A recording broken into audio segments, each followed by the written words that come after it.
negara bikin proyek yang nggak logis gitu ya, amatir, kayak kampungan sekali gitu ya, kayak tukang kampung. Ya sekarang kalau komik kita berharap agar Jokowi dan Luhut yang bayar, adil. Adil itu.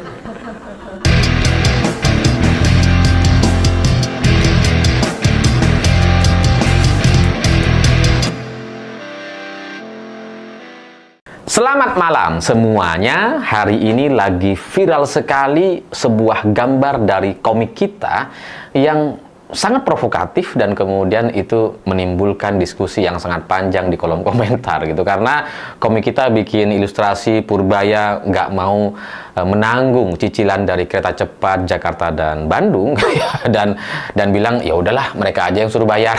Ilustrasinya Jokowi sama Luhut, biar Luhut dan Jokowi yang bayar. Wah, ini gambar ini jadi beredar di mana-mana, diposting oleh banyak orang, di grup WhatsApp juga saya lihat banyak sekali menyebar gitu, dan itu menjadi pembicaraan yang lucu-lucu gitu ya. Ada juga yang tersinggung, banyak yang nggak terima gitu. Purbaya nggak bilang begitu kok.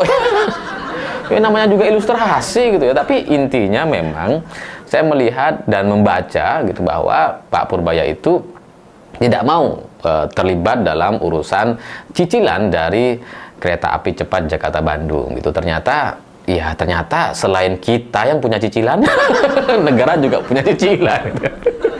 Ya, tapi kalau saya baca dari pernyataan Pak Purbaya sebagai Menteri Keuangan, itu logis, masuk akal gitu, karena ya kereta cepat ini kan sudah ada dalam satu manajemen dan antara BUMN gitu ya. Jadi iya, biar mereka aja yang urus gitu. Kalau nanti kemudian ke Menteri Keuangan, ke APBN, itu kan jadi kayak ya beda jalur gitu ya.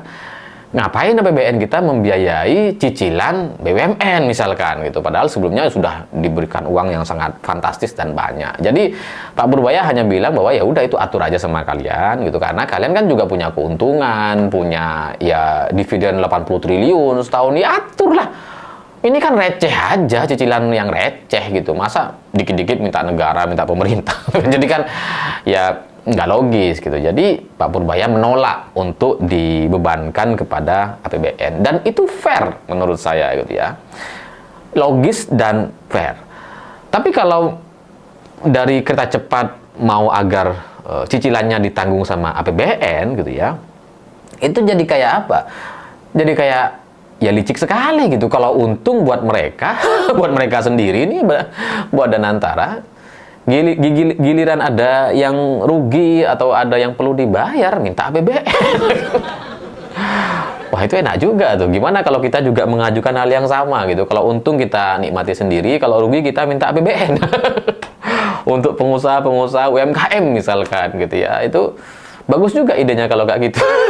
Tapi kan nggak bisa. Dan itu sekali lagi emang nggak fair, nggak logis. Dan apa yang disampaikan oleh Purbaya nampaknya dari sisi komunikasi politik itu bukan sebatas tidak ingin mencampuri urusan kereta cepat. Bukan sebatas tidak mau membayarkan cicilan kereta cepat gitu. Karena ya kalau soal cicilan tuh receh aja bagi APBN. APBN kita itu ribuan triliun kok. Ini kan urusan receh nih. Kalau emang mau dibantu, beres ini.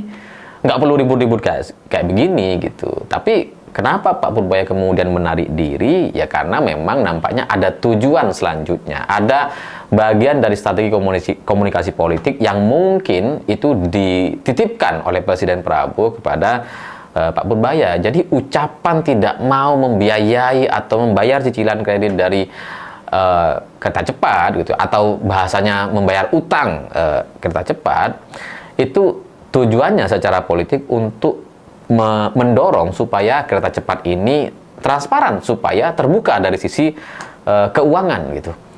Ya karena ini klasik sekali nih. Ini cara-cara yang cara-cara yang sebenarnya dalam kehidupan nyata kita juga mempraktekannya. Kalau ada orang yang tidak transparan, ya udah nggak usah kita bantu. Kalau mereka kepepet, harus minta tolong gitu ya, kan harus ceritakan dong semuanya kronologinya kalau kita mau bantu gitu kan. Ya kalau enggak, ya udah urus sendiri gitu ya. Itulah yang dilakukan oleh Pak Purbaya gitu. Karena selama ini kereta cepat ini memang ya nggak ada laporan yang terbuka dan bisa diakses oleh publik. Dan selama ini kita hanya membaca bahwa kereta cepat ini katanya rugi, cuma katanya gitu, angka pastinya berapa kita nggak tahu, dan ya kita hanya menduga-duga gitu, kerugiannya itu berapa tuh hanya dalam batas dugaan, karena ngelihat dari laporan keuangan pemegang sahamnya, seperti misalkan kereta api itu ada kerugian sampai lebih dari 1 triliun, itu kita curiga bahwa itu gara-gara kereta cepat Jakarta-Bandung, karena ya mereka yang paling besar pemegang sahamnya karena ditunjuk oleh Presiden Jokowi waktu itu ketika berkuasa. Tapi soal berapa jumlah cicilan, berapa bunganya, semuanya tuh batasnya tuh cuma asumsi gitu, cuma kira-kira, cuma prediksi gitu kan. Kayaknya tuh 200 M gitu ya, kayaknya cicilan bunganya tuh 3,5%. Cuma kira-kira gitu, pastinya berapa kita tidak pernah benar-benar tahu. Dan berapa kekurangan yang dibutuhkan sama kereta api cepat juga tidak bisa kita pastikan. Intinya ya minta dibantu, Pak. Intinya itu yang disampaikan sama kereta api cepat. Tapi berapa gitu ya, pastinya berapa dan bagaimana itu blank semuanya. Itu nggak ada angka pastinya itu. Jadi ketika Pak Purbaya juga bilang bahwa kami belum ketemu, ya belum diajak bicara dan sebagainya, mungkin nanti ketemu, ya ucapan hari ini yang tidak mau membiayai itu, yang mendorong mereka untuk transparan. Kalau mereka nggak transparan, ya sudah, urus aja diri kalian sendiri. Itu logika saya gitu ya. Itu yang juga saya lakukan dalam kehidupan sehari-hari. Jadi ya maunya kereta api cepat gitu ya, itu pemerintahan hari ini tuh sama seperti pemerintahan sebelumnya gitu ya, yang fleksibel, yang semua aturable, semuanya bisa diganti gitu kan. Dan kemudian pemerintah diharapkan bisa menambahkan penyertaan modal negara atau PMN lewat kereta api Indonesia. Jadi bukan spesifik bayar cicilan nampaknya yang coba diajukan, tapi menambah penyertaan modal itu gitu. Karena dulu itu juga sudah pernah terjadi untuk kereta cepat Jakarta Bandung gitu ya, dari tahun 2021 dan 2022 itu mereka kereta api Indonesia mendapatkan penyertaan modal negara mencapai 7,3 triliun rupiah gitu. Jadi sudah pernah dapat dari APBN. Nah, sekarang nyoba lagi. Nyoba deh, bagaimana tahu 3 triliun kan lumayan gitu ya untuk kebutuhan operasional mereka dan kebutuhan bisnis mereka. Jadi ya itu memang tidak fair karena tidak transparan, tidak logis, ya memang harus didorong untuk transparan gitu. Kalau nanti transparan dan kemudian dibantu sama pemerintah dan Menteri Purbaya kemudian berubah pikiran, ya semoga itu karena transparan, karena sudah diberitahu detailnya seperti apa, supaya pemerintah hari ini itu bisa menentukan nasib kereta cepat Indonesia ini nanti secara bisnis akan seperti apa. Karena nampaknya pemerintah hari ini di rezim Presiden Prabowo nampaknya ngeblank gitu. Kereta api cepat tuh gimana sih? Kayaknya ngeblank. Mereka juga gak ngerti gitu. ya karena kereta cepat ini itu kan adalah proyek yang misterius, adalah proyek yang nggak logis. Bukan soal kecanggihan, soal teknologi dan sebagainya, nggak. Tapi dari sisi pengadaannya itu bener-bener amatir sekali. Ini kayak kita bangun rumah sendiri pakai tukang kampung gitu. Yang biayanya tuh bisa bengkak sampai 30%, 40%. Ya, kalau kita bikin rumah, bikin apalah, bikin kebun gitu ya, bikin kandang kelinci. Yang awalnya, wah ini 5 juta cukup nih, wah ternyata 8 juta misalkan gitu kan. Ya kan biasa itu kalau kita berhadapan dengan tukang-tukang di kampung kan begitu. Nah, negara, pemerintah Indonesia untuk membangun kereta cepat Jakarta Bandung itu kayak gitu, kayak berhadapan sama tukang kampung. Yang awalnya anggarannya itu hanya 86 triliun, tiba-tiba bengkak menjadi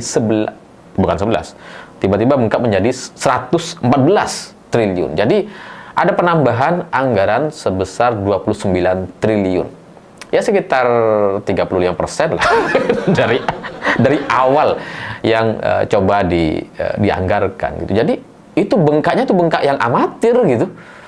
Sekelas tukang kampung. Padahal ini kerjasama antara Indonesia dengan Cina, antara dua negara yang katanya ya negara-negara maju. setidak majunya sebuah negara gitu ya. Saya pikir rasanya kalau bikin sebuah proyek nggak sekampungan ini, nggak semateri ini, tapi kan ya itu yang terjadi dan itulah faktanya, sehingga pembengkakan anggaran sampai 29 triliun itu bukan bengkak sih sebenarnya, meledak atau bikin cabang lebih tepatnya gitu ya. Itulah yang membuat Perpres yang ditandatangani oleh Jokowi waktu itu kemudian dibatalkan dan diatur ulang oleh Perpres selanjutnya. Jadi awalnya Perpres soal kereta cepat ini tidak menggunakan APBN, tidak ada jaminan negara, dibuat hanya sebatas bisnis to bisnis antara BUMN Indonesia dengan pihak Cina gitu ya. Awalnya seperti itu Perpresnya berbunyi, dan kemudian karena ada pembengkakan sampai 29 triliun rupiah itu, kemudian diterbitkan Perpres baru bahwa APBN boleh menyatakan modal, boleh membiayai. Itulah yang kemudian turun 7,3 triliun dalam 2 tahun saja gitu. Jadi ya mungkin kereta cepat Jakarta-Bandung berpikir bahwa ya ini bisa aja kayak yang dulu nih. Aturannya bisa diubah gitu. Mana tahu kan ya bisa gitu ya. Ya kalau mereka meminta kepada APBN ya karena memang secara aturan Perpres sebelumnya belum dibatalkan gitu kan. Jadi ya mereka coba-coba tuh gitu ya. Tapi Purbaya yang merupakan Menteri Kepercayaan Presiden Prabowo nampaknya memberikan sebuah rem yang sangat tegas sekali untuk kemudian menolak ini semua. Karena kalau misalkan kementeriannya atau menterinya masih yang lama, ya ya mungkin masih bisa nih ada penyertaan modal negara di situ, kan? 3-4 triliun itu tidak membuat negara rugi lah, tidak membuat negara miskin gitu kan. Ya sama seperti bayar tukang parkir aja lah, ya kan? Kan anggaran kita APBN ribuan triliun, masa 3 triliun nggak bisa sih? Bisa lah pasti gitu kan, receh sebenarnya ini. Jadi ya mungkin itu yang coba dilakukan oleh pihak mereka, tapi kemudian di stop sama Purbaya. Nah, kalau komik kita kemudian membuat ilustrasi biar Jokowi dan Luhut saja yang bayar, bagi saya itu ya adil lah. Karena yang mengubah Perpres ya Jokowi waktu itu. Dan yang paling berkuasa setelah Jokowi ya Luhut. Sama-sama nggak logisnya. Iya kan? Ya adil bagi saya gitu. Dulu negara bikin proyek yang nggak logis gitu ya, amatir, kayak kampungan sekali gitu ya, kayak tukang kampung.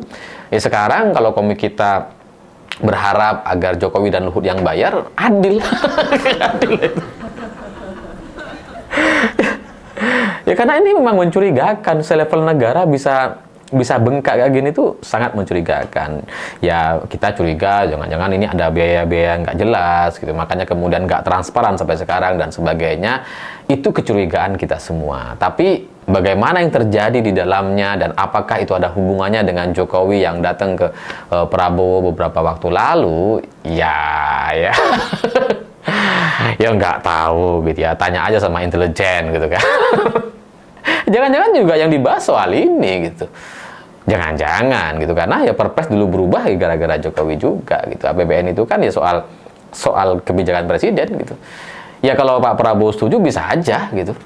Bisa aja dibayarin cicilannya atau ditambah penyertaan modal negara di situ, bisa saja. Tapi kayaknya sekarang tidak demikian. Ya semoga pada akhirnya bagi saya yang terbaik saja. Saya meskipun meskipun nggak suka dengan Pak Jokowi karena langkah-langkahnya, karena ambisi untuk kepentingan keluarga dan tidak mementingkan rakyat atau masyarakat Indonesia secara keseluruhan, tapi di sisi lain soal kereta cepat itu semoga pada akhirnya tetap bisa beroperasi. Karena kalau sampai itu tidak beroperasi atau ya sekarang kan sudah mulai diturunin itu jumlah rutenya dan sebagainya, itu kan ya rugi gitu. Kita sudah mengeluarkan ratusan triliun gitu kan. Ya kalau ini jadi kayak hancur dan sebagainya, itu kayak rugi waktu, rugi uang dan seterusnya. Semoga ada jalan keluar. Semoga tata kelolanya bisa lebih transparan, lebih adil, lebih fair dan bermanfaat untuk masyarakat Indonesia. Saya pikir itu. Terima kasih sudah menonton. Begitulah kura-kura.